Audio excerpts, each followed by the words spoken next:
Olá, tudo bem? Este é mais um vídeo dedicado ao romance Ressurreição de Tolstói. Neste vídeo leremos o capítulo 13 da primeira parte. Apenas para retomar o fio da história, no capítulo anterior, o capítulo 12, o narrador nos apresenta um episódio da vida da juventude do Nekhludoff, o protagonista desse romance, quando ele conhece a Katiusha, que é a Maslova, né? Com quem ele teve um envolvimento e que, no momento presente do romance, é ré num processo por roubo seguido de envenenamento.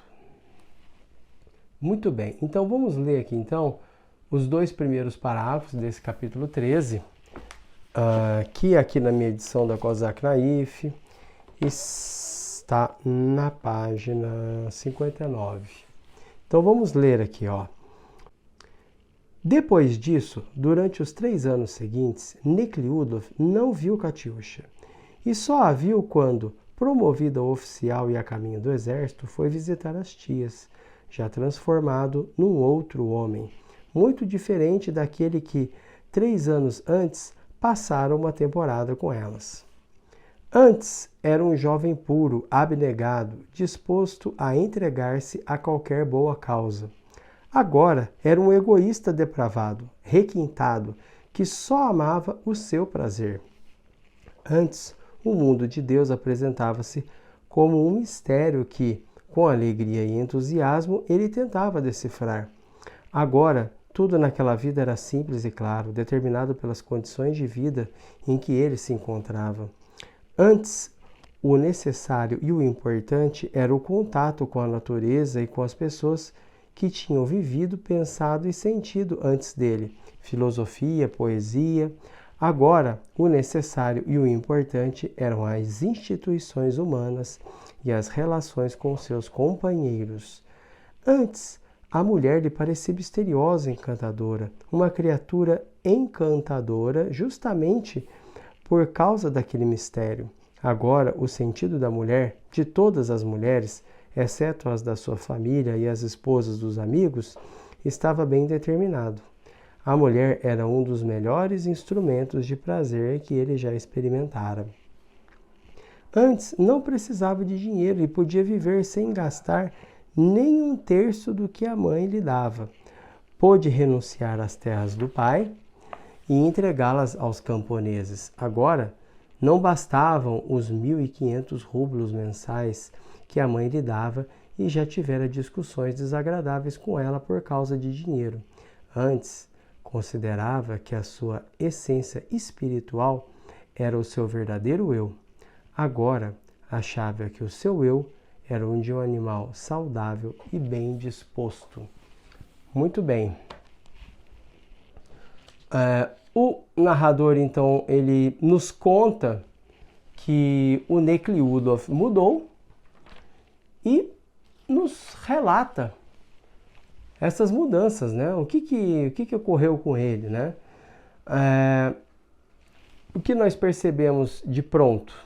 Que ele é um homem bem mais próximo do Nekhludoff do momento presente da narrativa, né? Daquele Nekhludoff que nós conhecemos nos capítulos anteriores, desde o início do romance, né?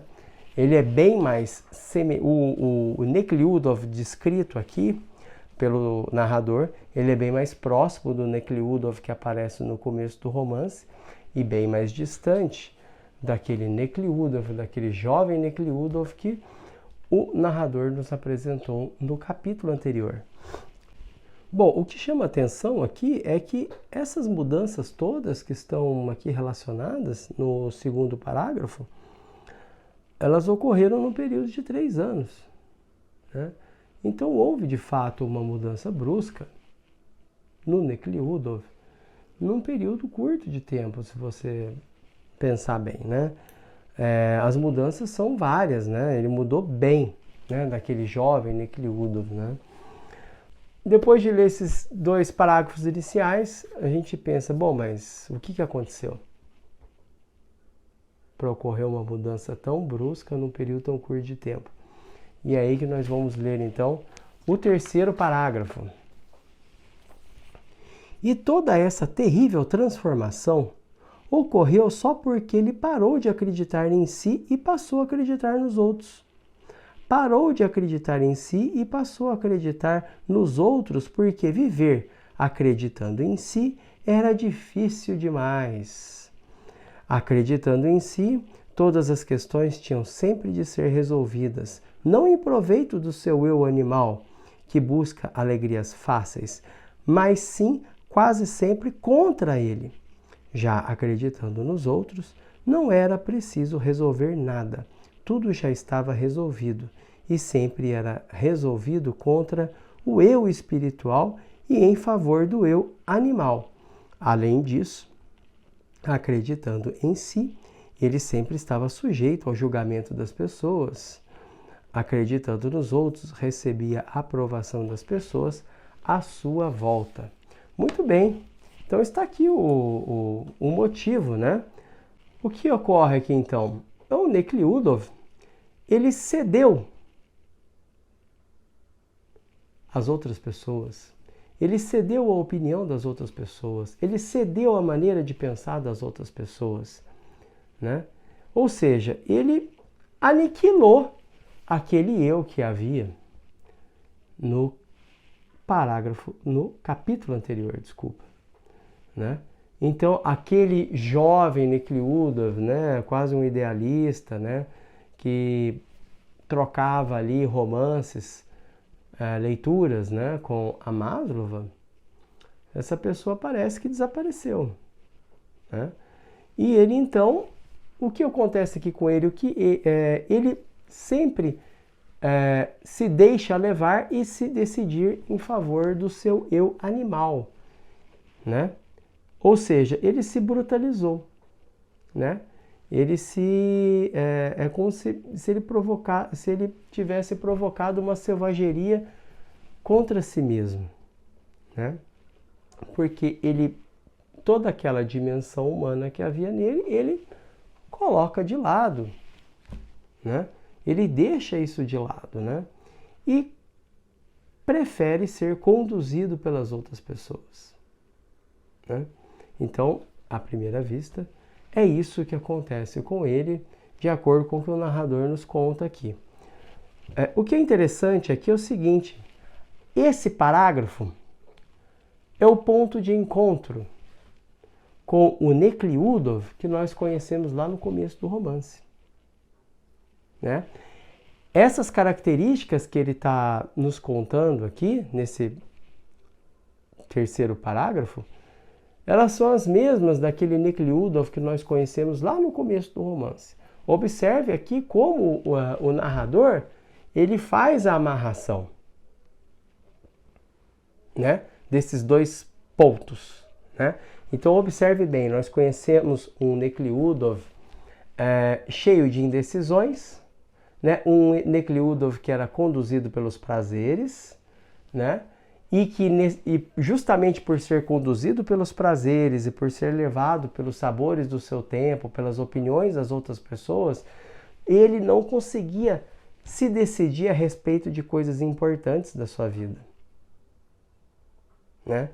Então, o narrador nos apresenta esse Nekhlyudov, depois ele dá um passo atrás, né?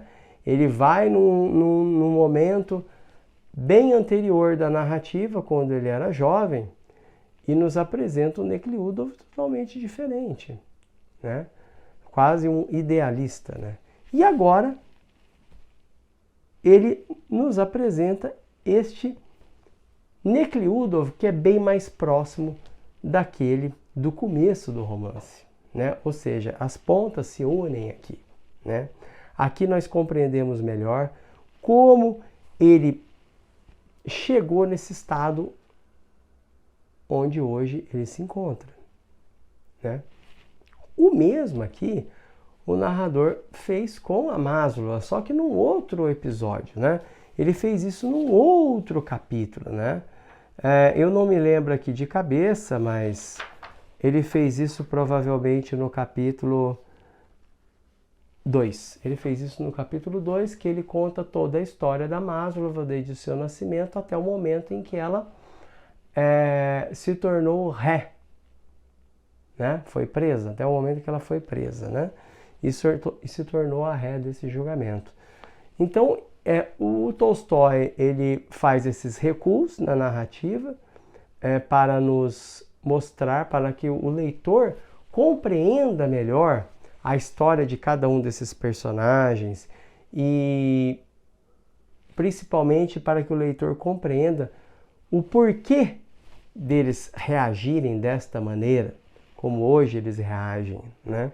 Isso ainda vai ficar mais evidente, né, a importância desses recuos, de contar toda a história desses dois personagens de forma resumida, né, em um capítulo para Maslov, e aqui em 2, 3 capítulos, como vocês vão observar.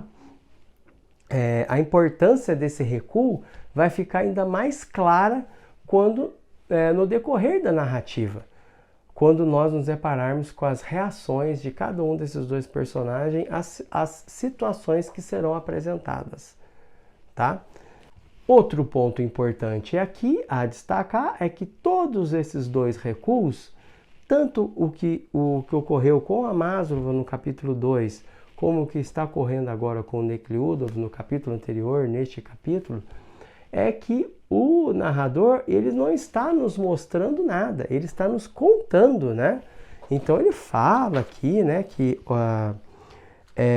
antes ele era um jovem abnegado, né? E agora era um egoísta depravado. Ele está nos contando, né? Ele não está nos mostrando nada, ele conta isso para nós. Ele conta isso para o leitor, certo? Bom, e nos 2 parágrafos seguintes, o narrador irá nos mostrar o padrão de conduta do meio social do Nekhlyudov, que é a aristocracia, e aí também ele nos mostrará a hipocrisia deste meio. Então, nos 2 parágrafos seguintes, que eu não vou ler aqui, você poderá compreender melhor a essência dessa mudança ocorrida no Nekhlyudov em virtude de todo aquele ambiente que o cerca.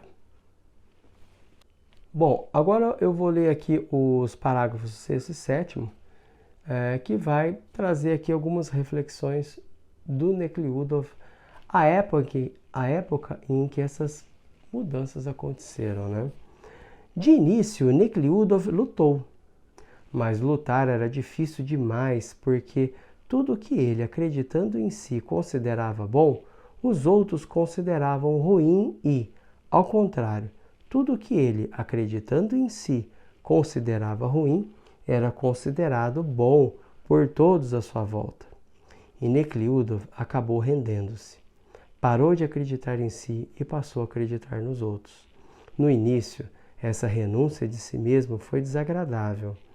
Mas o sentimento desagradável não continuou por muito tempo e logo Nekhlyudov, que a essa altura já começava a fumar e beber, parou de experimentar aquele sentimento desagradável e sentiu até um grande alívio.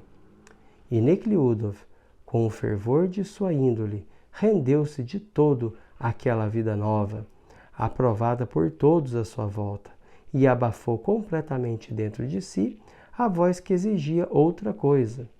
Isso começou depois de sua viagem a Petersburgo e concluiu-se com o seu ingresso no serviço militar. Muito bem. O que ocorre aqui? Então, o narrador está nos mostrando as dificuldades que ele enfrentou à época, né? E a forma como ele cedeu ao meio à sua volta, né? Ele preferiu não lutar para manter de pé os seus valores, né? Aquilo que ele trazia dentro de si, e preferiu então tomar os valores das outras pessoas, né? Os valores das pessoas à sua volta e os padrões de julgamento das pessoas à sua volta e os costumes, enfim, ele virou um homem da sociedade, né? Da aristocracia ali, né? Ele cedeu, né? Aos caprichos do seu tempo e de seu meio. Bom, nos próximos parágrafos, o narrador vai refletir a respeito do serviço militar e vai mostrar como o serviço militar pode corromper uma pessoa, né? E eu vou ler aqui os últimos parágrafos desse capítulo, né? Não tinha o que fazer, né? Nekliudov, né?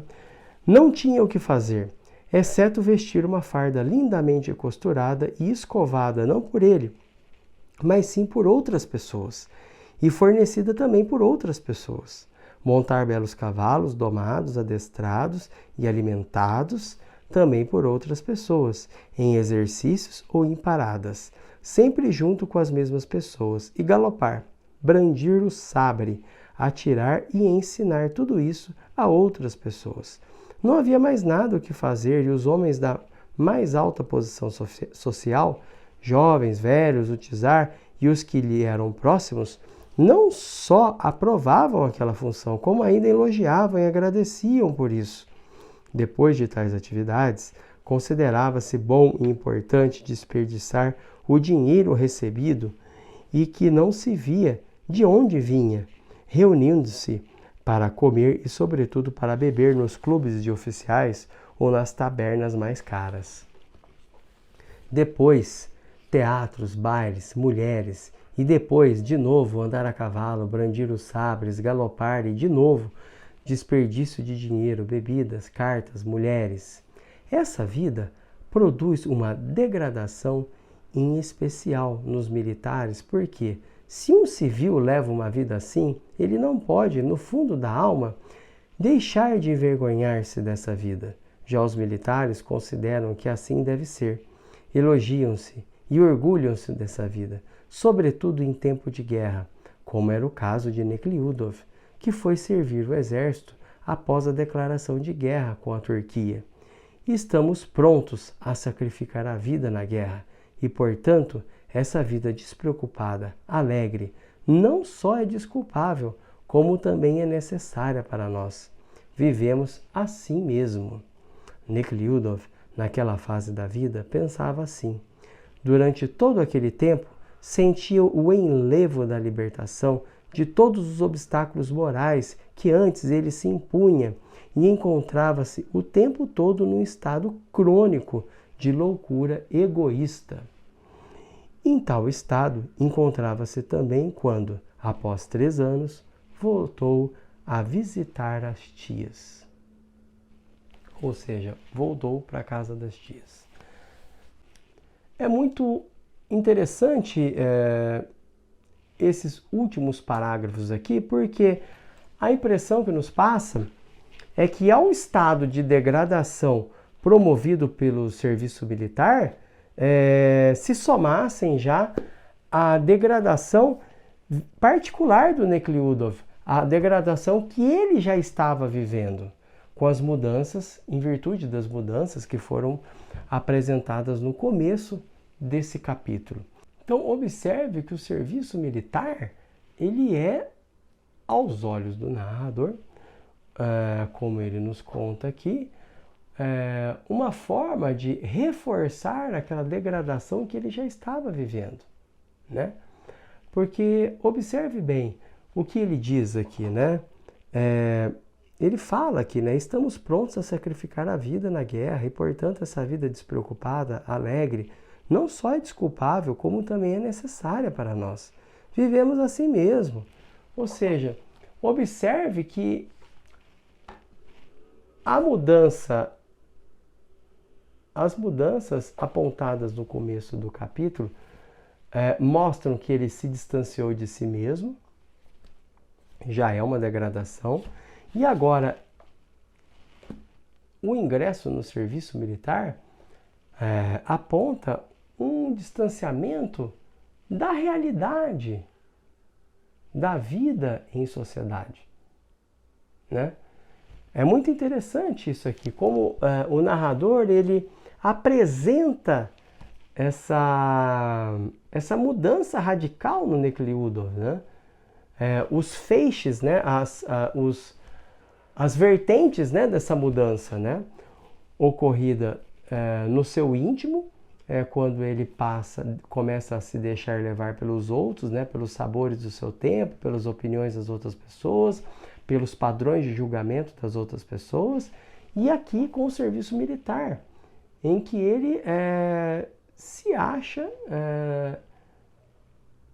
numa posição favorecida, que o exime de qualquer outro tipo de responsabilidade.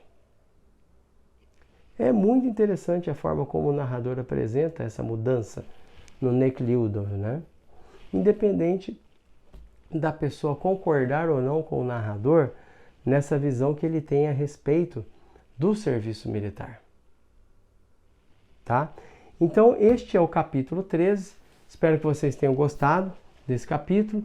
Se gostaram do vídeo, eu peço que compartilhem com as outras pessoas, curtam, divulguem o canal.